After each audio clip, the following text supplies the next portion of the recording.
the scene, giving Cooney the chance to exit, end quote. That was just one of many sexual advances Kennedy made, according to Cooney. Kennedy says he has no memory of that incident and apologized to Cooney over the summer by text, a message that Cooney says was disingenuous. Even one of the few women who has been nominated to Trump's cabinet, she's named Linda McMahon. She's been tapped to lead the Department of Education, is herself embroiled in scandal. On her, the Washington Post reports this, that McMahon faces a lawsuit from 5 plaintiffs who helped set up WWE events as teenagers.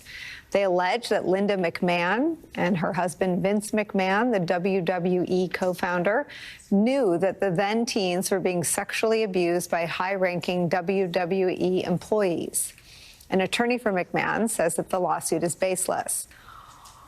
All of this is to say nothing of the man Trump had tapped to be the country's chief law enforcement officer. We are, of course, talking about Matt Gaetz, now of Cameo fame. Even though he denied all wrongdoing, Gaetz withdrew his nomination for Attorney General more than an hour before news broke that a woman had 2 sexual encounters with Matt Gaetz when she was 17. An intrepid reporting in the New York Times revealed that the Justice Department had uncovered a web of payments to people who participated in what the Times describes as, quote, drug-fueled sex parties, end quote, including women who say he hired them for sex. Matt Gaetz took himself out of the running, but his nomination by Trump is clearly part of a pattern. As Elise Hogue writes in The Bulwark today, it's part of a backlash to the Me Too movement that was a defining moment in the first Trump term. Quote, in that light, the charges against Hegseth and his ilk are a feature, not a bug, to this president looking to put the women who disrupted his first term in their place. With these nominations, Trump's message is abundantly clear. Women are meant to be scared, and men are meant to pick a side. It's where we start today with some of our favorite reporters and friends. Former chairman of the RNC, now co-host of MSNBC's The Weekend, Michael Steele is here. Plus, former Democratic senator and MSNBC political analyst Claire McCaskill is back. And with me at the table, NBC News correspondent Vaughn Hilliard's here. Vaughn, serious question. Are they trying to populate the cabinet with men accused of sexual misconduct? When you're looking at the individuals who are being tapped for these roles here, you're seeing individuals that fit that profile. And I think that it is the ultimate American question in 2024 is just how much are Americans willing to ignore to justify the means to which people believe that these individuals are conveyor belts for the policies and the types of governance that they want. And if people view RFK and the stories and the allegations that have been levied against him, and they acknowledge that that was Robert F. Kennedy Jr.'s past and that that is who the man is, but if at the same time they also believe that he's going to go in there and fundamentally change the FDA and the CDC, which one is more important to you? And I think Americans, by and large, by selecting Donald Trump and by extension, people like RFK Jr. or a Pete Hegseth or a Matt Gaetz, I think that they made that decision clear this month. Well, I guess let me just play devil's advocate here. And I guess we can debate who is the devil's advocate here. But if you win, and I think in Trump's view, winning the popular vote is probably as meaningful to him, right, as his electoral victory. Why abandon the first-term brand of the best people and hire, by any objective analysis, some of the worst people? It's a good question. I think when you look at the justification of what Pete Hegseth can bring to the table, you have somebody here who fits a profile for Donald Trump, who plays that role of somebody who is good on TV, who can effectuate that idea of what masculinity and what strength in a military general should look like. I mean, he tried to make that pitch for the likes of James Mattis, back 8 years ago, I remember, right after he was elected. This go around, though, I think that you see him turning to people like Mehmet Oz, people that have a pedigree on their TV history here, and as a means that I think overcomes perhaps what may be their resume deficits, right? And that's, I think, also why just in the last few minutes, we have the memorandum of understanding that was just signed by the Trump administration with the GSA, in which they explicitly say that they are going to bypass the government and the FBI background checks, because I think to a great extent, I think that it's clearly less of a priority than the other bona fides in the other presentation and with the other qualities that Donald Trump's believed these individuals bring to his administration. I mean, I was vetted when I worked in the White House, and the reason you're investigated isn't to cast anyone out. It's to make sure that you're not a target for blackmail by a foreign government. I mean, is there a process that will replace the background investigation? Potentially when they take over the FBI, right? Chris Wray is supposed to, his 10-year term ends in 2027, Trump's pick. His term is supposed to end in 2027, but our reporting suggests that either Chris Wray is expecting to be fired or will step aside under the assumption that he's going to be fired. And at that point, you put in somebody like a Kash Patel or somebody that could be confirmed. And at that point, does the FBI under Donald Trump then do those background checks that they are choosing not to go forward with now? I think that that's why, you know, Tulsi Gabbard may run into issues with Republicans on Capitol Hill, confirming her out of questions of what may be in her FBI background checks. And so I think that this is that moment here where I think the Trump administration is going to face, I think, questions up on Capitol Hill in this much of the way that Matt Gaetz did. But are people like Mitch McConnell, are people like Bill Cassidy, Murkowski, Collins, are they going to stand up and essentially act as the FBI almost to a certain extent in telling the American public who are making the demands that there is a greater sense of transparency outside of reporting and understandings that come out of police reports like in Monterey, California, that only came after Donald Trump nominated Pete Hegseth to take over the Pentagon? Michael Steele, it's a TV show. He's casting a TV show. It's not. I mean, and we should just call it what it is. I mean, what's come home to roost is 9 years of Trump maligning institutions like the FBI, which is frankly a right-leaning workforce in my time in government, at least, as the deep state.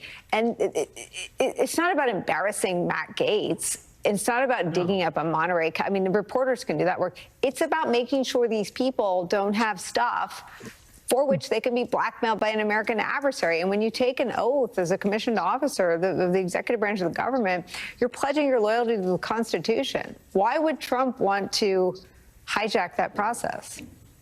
Because they pledged loyalty to him. The Constitution be damned. This is about the Constitution. I mean, they're signing the agreement, telling you we're not using the FBI. We don't want to do background checks. Quite frankly, does it really matter? I mean, the stuff that's coming out. I mean, blackmail. What else can I blackmail you with other than a 17-year-old? You know, hanging out with a 17-year-old girl. I mean. There is no shame here. There is no fear or concern by Trump or anyone in his administration that the sort of crap load of sexual predators and predation that's being put out here right now is disqualifying. I don't hear a hue and cry from the U.S. Senate Republicans about the kind of people he's putting up. They're trying to find peace with it. They're trying to piecemeal conversations around it. They're trying to make excuses for it. And yeah, Matt Gaetz took one for the team, but hello, Hegseth, Tulsi Gabbard, RFK Jr., Ramaswamy, and you know, Elon Musk. Come on. I mean, there's no seriousness here about concern about what our adversaries are going to find on any of these folks. I don't know what more they can tell us. The public doesn't seem to be outraged by it. I don't hear people writing their, you know, calling in and writing their editors saying, what the hell is Donald Trump doing? We didn't vote for this. This is exactly what they voted for. They knew it because he told them this was what they were going to deliver. When you're going to deconstruct the administrative state, who are you going to do it with? You're not going to do it with Mattis. You're not going to do it with Liz Cheney or Adam Kinzinger. You're going to do it with these kind of individuals. So, you know, I know people bemoaning the FBI report, but it doesn't surprise me in the least. And he says it, beating his chest with bravado. There's nothing you can do about it because I'm the president. I have absolute power. And if you mess around, you'll find out, because everything from now on is going to be an official act of my government. The Supreme Court told me so, and therefore it will be. That's our new reality. So now the question is, how do we report on it? How do we as a country adjust to it, if at all? Or do we just roll over and let it happen? So that's how I see it. What happens next? What happens next is that more of this will come. Kash Patel will assume the perch Donald Trump wants him to have at FBI or wherever the hell he wants him to be. And they will go in and summarily beginning to round up people in this country. I mean, the governor of Texas has already offered up 1,400 square miles of space, Nicolle, to put concentration camps in place. Are we serious right now? Sends a letter saying, hey, come here and you have all the land you want to build whatever you want, so you can round people up and detain them here until you decide, Mr. President, what you want to do with them. And no one's saying a damn thing about it because people voted for it. And that's the problem. I mean, is this what the price of gas is worth? Is this what it costs to have lower egg prices? I don't want to, question people's personal economies. We all have personal economies, but there are bigger issues here to be concerned about. And it is stunning that we set them all aside because we want to relive 4 years of Donald Trump because it was better then. Oh yeah, calling around asking for toilet paper, trying to find toilet paper. Well, that was better. Watching grandma get sick and die. Oh yeah, that was better because of COVID. I mean, so what? I don't understand what people expect to happen next, Nicolle. What do you think is coming?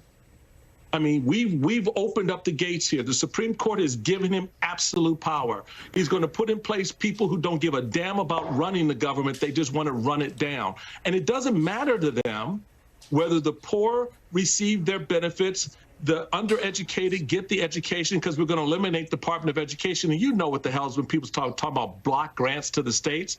States rarely put those dollars where they need to go, particularly when there are no controls on them. So look, the reality is being set up for us. People need to accept what it is and figure out if you're going to bend over and let it happen, or are you in some way going to stand up and say, you know what, this is not what we want because this is not who we are. We're not rounding up people, whether they're here legally or illegally, and putting them in concentration camps to be processed out of the country, out of a jacked, bootlegged system that Donald Trump and Kash Patel and anyone else is going to make up. It's crazy. How does it end? Well, it ends probably in the upcoming election cycle. I guess the voters at that point will decide, oh, okay, maybe that's too much or that's too far. They make changes at the congressional and the senatorial level. They start maybe making changes in their state government so that they can take more control back over their electoral system. At the end of the day, Nicolle, this is something that our friend and buddy Eddie Glaude talks about all the time, that we have control over this. We, the people, control this. We don't have to go down this road.